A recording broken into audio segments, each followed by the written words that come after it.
खूब लॉस। और इस वजह से परकला प्रभाकर जो निर्मला सीतारमण जी के पति हैं, वो कहते हैं कि इलेक्टोरल बॉन्ड का घोटाला सिर्फ हिंदुस्तान का ही नहीं, इसके अलावा कई कंपनियों के खिलाफ enforcement directorate, income tax, CBI के रेड हुए, उनके इन्वेस्टिगेशंस चल रहे थे। उन कंपनियों ने इलेक्टोरल बॉन्ड का पैसा उस यानी भाजपा को दिया, जो कि एनफोर्समेंट डायरेक्टरेट या आईटी डिपार्टमेंट या सीबीआई के ऊपर काबिज है, और उसके बाद उनके खिलाफ जो एक्शन हो रहा था उसको ठंडे बस्ते में डाल दिया गया। तीसरा, कई कंपनियों ने पॉलिसी बदलवाने के लिए बॉन्ड दिए, यानी कि कई कंपनियों के हक में सरकारी पॉलिसी या सरकारी कानून बना दिए गए उनको फायदा पहुंचाने के लिए। उसके एक दो उदाहरण बता देता हूं। ग्रासिम इंडस्ट्रीज, जिसको इंपोर्ट पॉलिसी में इंटरेस्ट था कि भाई इंपोर्ट ड्यूटी कम हो या बढ़े, उन्होंने अपने हक में इंपोर्ट पॉलिसी बदलवा ली और 100 करोड़ से ज़्यादा भाजपा को इलेक्टोरल बॉन्ड दे दिए। उसी तरह से भारतीय टेलीकॉम एक कंपनी है, आप लोग सब जानते हैं, उन्होंने भी, क्योंकि 2G वाले केस में सुप्रीम कोर्ट ने जब 2G का लाइसेंस रद्द करे तो ये बोल दिया था कि भाई स्पेक्ट्रम का ऑप्शन होना चाहिए, नीलामी होनी चाहिए, आप ऐसे एलोकेट नहीं कर सकते।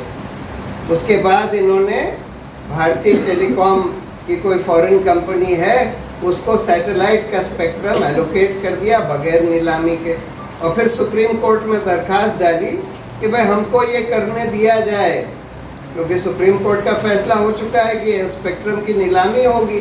तो वहाँ दरखास्त डाली कि हमको ये करने दिया जाए।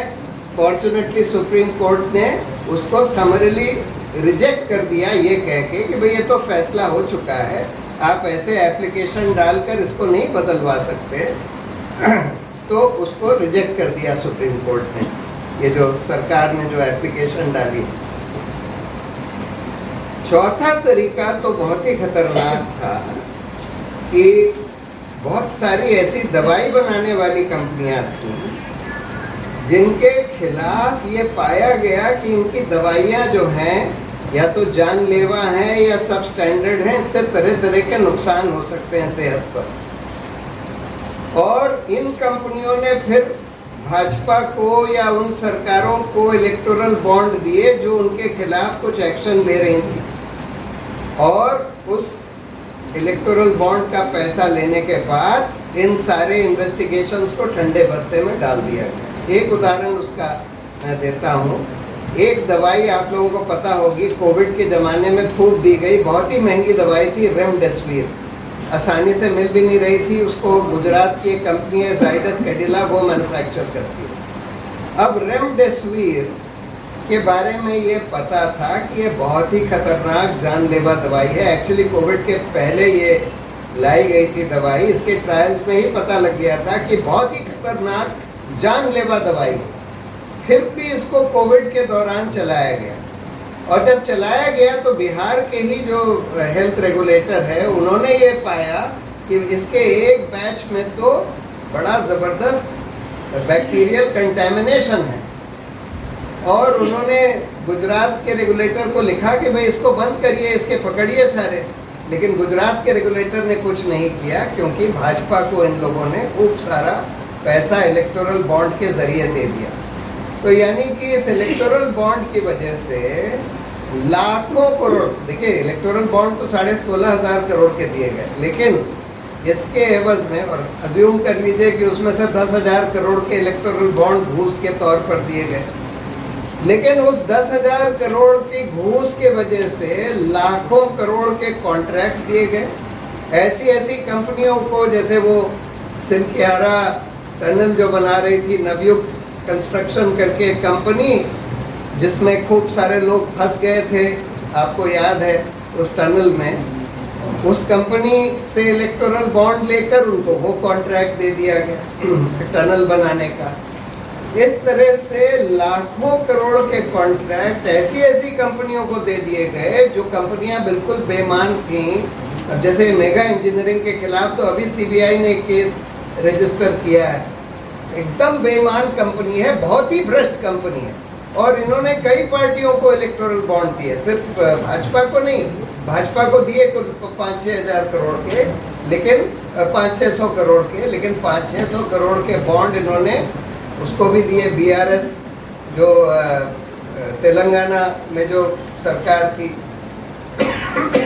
उसकी पार्टी को, वहाँ से भी इनको खूब कॉन्ट्रैक्ट मिले थे तेलंगाना की सरकार से। तो यानी कि इन 10,000 करोड़ के घूस के एवज में लाखों करोड़ के कॉन्ट्रैक्ट ऐसी ऐसी कंपनियों को दिए गए जो बिल्कुल भ्रष्ट, जो वो काम कभी खत्म ही नहीं करेंगी या एकदम बेकार तरीके से वो काम करेंगी। उन कंपनियों से पैसा ले लेके इन्होंने लाखों करोड़ रुपए उन कंपनियों का जो टैक्स ड्यू वगैरह था, टैक्स की जो चोरी करी थी उन लोगों ने, या जो मनी लॉन्ड्रिंग करी थी, उसको छोड़ दिया।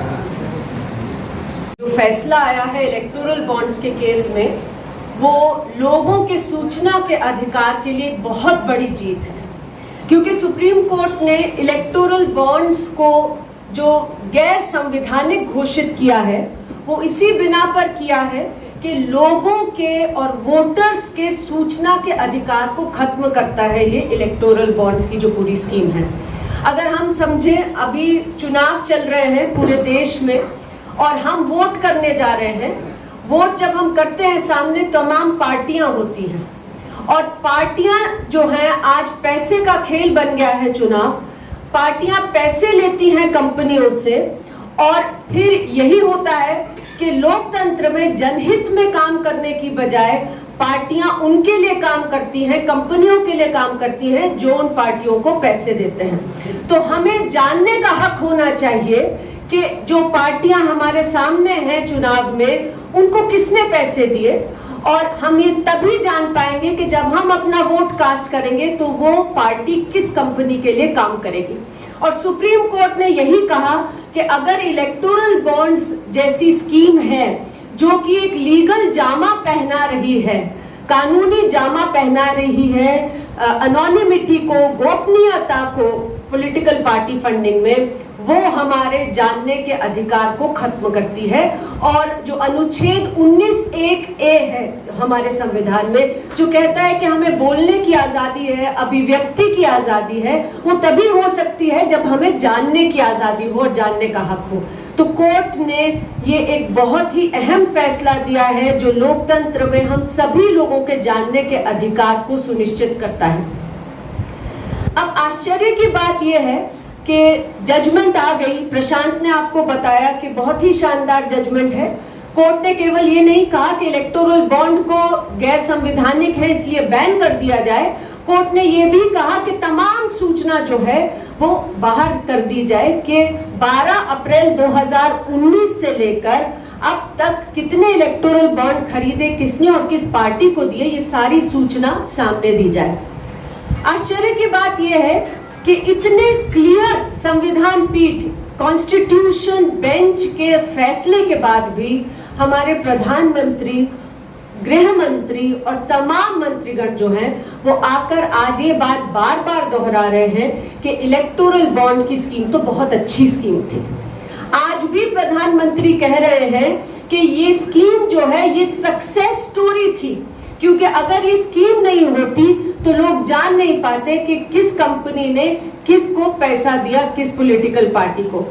अब इसमें हमें याद रखने की जरूरत है कि ये स्कीम की देन नहीं है, ये सरकार की देन नहीं थी। ये स्कीम तो ऐसी स्कीम थी जिससे कि पूरी तरह से गोपनीय तरह से कितना भी पैसा कोई भी पॉलिटिकल पार्टी को दे दे, इलेक्टोरल बॉन्ड्स के जरिए से किसी को मालूम ही नहीं पड़ना था कि किसने पैसे दिए। सुप्रीम कोर्ट का जजमेंट आया है, उसी कारण आज हम ये जान पाए हैं कि किसने कितना पैसा किस पॉलिटिकल पार्टी को दिया इलेक्टोरल बॉन्ड्स के थ्रू।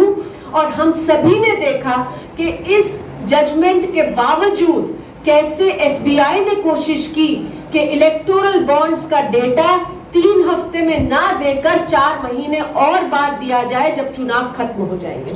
तो ये जो मंशा दिखाता है रूलिंग पार्टी की, सरकार की, वो बहुत स्पष्ट है। पारदर्शिता की मंशा नहीं थी वो तो सुप्रीम कोर्ट ने अगर इस तरीके से जबरन अगर ये सूचना ना निकलवाई होती, आज भी हमें नहीं पता चलेगी।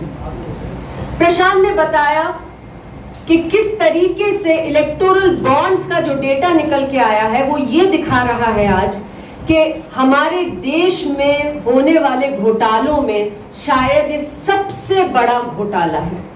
अब आप ये देखिए कि अगर हम इस इलेक्टोरल बॉन्ड के डेटा को समझें, इसमें से निकल के आ रहा है कि किस तरीके से हमारे परिवारों की, हमारे बच्चों की जिंदगियों को दांव पे लगाया गया पॉलिटिकल पार्टीज के द्वारा चंदा इकट्ठा करने के लिए। भ्रष्टाचार की बात हुई, किकबैक्स जिसको हम जानते हैं, सुप्रीम कोर्ट ने भी कहा कि ये तो क्लाइंटलिज्म है। किकबैक्स हैं जो स्पष्ट रूप से नजर आ रहे हैं ट्रेंड्स उसके इस डेटा में, जहां अगर एक दिन इलेक्टोरल बॉन्ड दिए जाते हैं किसी रूलिंग पार्टी को, भारतीय जनता पार्टी को, किसी और रूलिंग पार्टी को, चंद ही हफ्तों में एक कॉन्ट्रैक्ट उन्हें मिल जाता है जो कि उन्हें एकदम से दिखा रहा है कि ये किकबैक्स के रूप में पैसा दिया गया और उन्हें कॉन्ट्रैक्ट मिल गए। सिलक्यारा प्रोजेक्ट की बात करी, दवाइयों की बात करी प्रशांत ने, ऐसी तमाम चीजें हैं जहां पर ये समझ में आ रहा है कि ये भ्रष्टाचार का एक बड़ा साधन था। और हम शुरू से ये सुनते आ रहे हैं कि भ्रष्टाचार मुक्त भारत बनाया जा रहा है। तो ऐसे में जब ये डेटा बाहर निकल के आता है तो ये लोगों का आंखें खोल रहा है कि क्या होता रहा है। इलेक्टोरल बॉन्ड्स के जरिए से 16,500 करोड़ रुपए के इलेक्टोरल बॉन्ड खरीदे गए, लेकिन ये घोटाला 16,500 करोड़ का नहीं है, ये घोटाला लाखों करोड़ों का है, क्योंकि हर इलेक्टोरल बॉन्ड के बदले में एक लाखों करोड़ों का प्रोजेक्ट जो है वो दिए गए हैं उन कंपनियों को। तो ये जो बॉन्ड्स का जो पूरा घोटाला सामने निकल कर आया है, ये जो एक बहुत ही मैन्युफैक्चर्ड फसाड बनाया गया था कि देश में भ्रष्टाचार खत्म हो गया है, पुरानी सरकारें बहुत भ्रष्टाचार करती थी, हमने तो बिल्कुल साफ कर दिया है, पुरानी सरकारें भ्रष्टाचार करती थी, उसे भी उजागर किया गया। लेकिन आज ये भ्रष्टाचार तो सुप्रीम कोर्ट की जजमेंट से ही उजागर हो गया है कि कैसे भ्रष्टाचार हमारे देश में लगातार इतने बड़े लेवल का जो हमारी जिंदगियों को छूता है।